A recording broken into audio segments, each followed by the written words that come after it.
afternoon, everyone. My name is Christine Bordinas, and I am one of your speakers today. I am honored to be here today alongside my fellow speakers, Castañares Shalini May, Emilgo Rizal May, Lianos Irene, and Makilan Glazel. The title of our presentation today is Ensuring Equality Developing Minds, the Need for Education and Literacy Programs. As we approach the dawn of a new century, we must ask ourselves, what role should education and literacy play in molding the future of our societies? Throughout this speech, we will explore this question and highlight how education and literacy can drive progress and transform lives. So let's take a look at the first slide. What comes to your mind when you hear the word education and literacy programs? Education and literacy are crucial in today's fast-changing world where knowledge and innovation drive progress. As we approach the dawn of a new century, the question takes place. What role should education and literacy play in molding the future of our societies? It is a privilege for us to speak to you all today and voice our views that while not every individual without an education lives in extreme poverty, the majority of adults living in poverty didn't have a basic education. Poor people stop attending school because they have to work living them without the literacy and numeracy skills required to change their circumstances. With limited resources and opportunities, their children are more likely to drop out of school, creating the cycles of generations of poverty.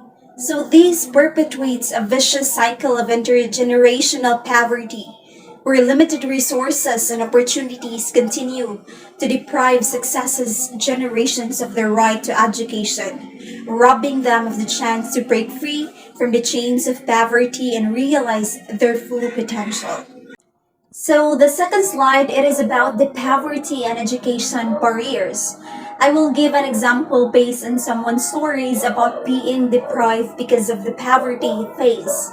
So Ravi Limokan, for example, expressed, based on his personal experiences, that he felt he had no chance of achieving his goals and accepted the fact that, as he put it, I was allowed to attend junior high school, but I couldn't go to senior high school due to our difficult circumstances, especially since my parents are farmers who earn below the minimum. So by that, Ravi Limukan's story epitomes the systemic barriers faced by individuals in poverty, unable to pursue higher education due to financial constraints compounded by his parents' low income as farmers. His experiences highlights the urgent need for targeted interventions to address educational disparities. So let's take a look to the third slide highlights a poignant quote from Reveli Mukon. It feels like I have no hope of succeeding in life. I understand how unkind the world is to education. It is evident that life is incredibly challenging in real life, particularly in this regard. A lot of people have major challenges that keep them from reaching their educational aspirations. Financial constraints, lack of resources, and an inadequate support system are just some of the barriers that hinder their educational journey. These obstacles not only limit individual potential, but also perpetuate the cycle of poverty, making it harder for future generations to break free from its grip. This discuss the poverty and education barriers to specifically highlighting the personal impact on Rivi Limokon's story. Now let me hand over to our second speaker, Lianis Irene, who will continue our discussion. About 216,000 students in the Philippines work while they are enrolled in classes. According to the Commission on Higher Education, it amounts to 8% of all college students. These young heroes manage their time between work and school, putting in the long hours to meet the demands of their studies and tackling difficult assignments, tests, and reviews. In the article by Jamie Aristotle, it is stated that 19.99 million Filipinos are below the poverty line. In the meantime, 1.04 million impoverished families, or 3.9% of the population, did not have enough money to cover even their most basic food needs. This is known as the subsistence incidence. Unsurprisingly, despite the good news that the Department of Education has exceeded its goal of 28.6 million enrolled students this school year, a large number of impoverished Filipinos do not have access to an education. Now, let me hand over to our third speaker, Makilan Glazel, who will continue our discussion. Many working students didn't actively choose to work. Rather, their circumstances lead them down that path from an early age.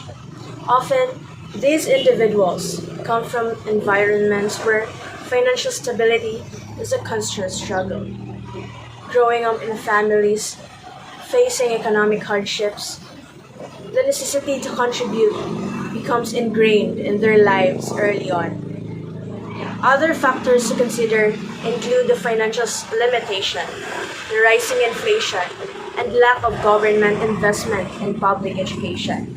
From these factors, it might seem like it's the student's choice to follow a path that could lead to a different and difficult life. However, in reality, the lack of support and opportunities often forces them into these situations, limiting their ability to focus solely on their education and improve their future prospects. Now, let me hand over to our fourth speaker, Castañares Shilanime, who will continue our discussion. We must pay attention to finance and resources, promote awareness and advocacy, reduce poverty, and increase access to education. Education facilitates the elimination of barriers to inequality, fosters tolerance, and promote unity within society. Furthermore, literacy and education are essential to sustainable development. They provide people with the information and skills that address issues such as poverty. Education and literacy contributes to creating a more just and equitable world by enabling individuals to make informed decisions and take a collective action. Despite the unquestionable value of literacy and education, millions of people still lack of access to these fundamental rights. Overall, this breaks the cycle of poverty, fosters an informed citizenry, equipped population to tackle global challenges, promoting social stability and economic growth. However, some argue that substantial finance and long-term commitment are challenging to sustain without immediate results. Now, let me hand over to our last speaker, Emilgo Razelme, who will continue our discussion.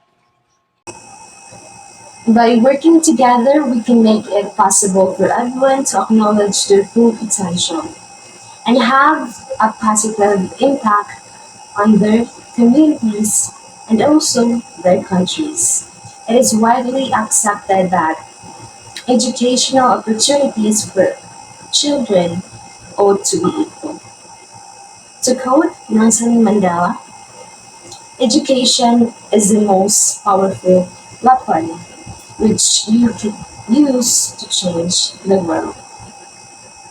Let's use this chance to equip ourselves with the knowledge in order to build a brighter future for everyone, individual or our society.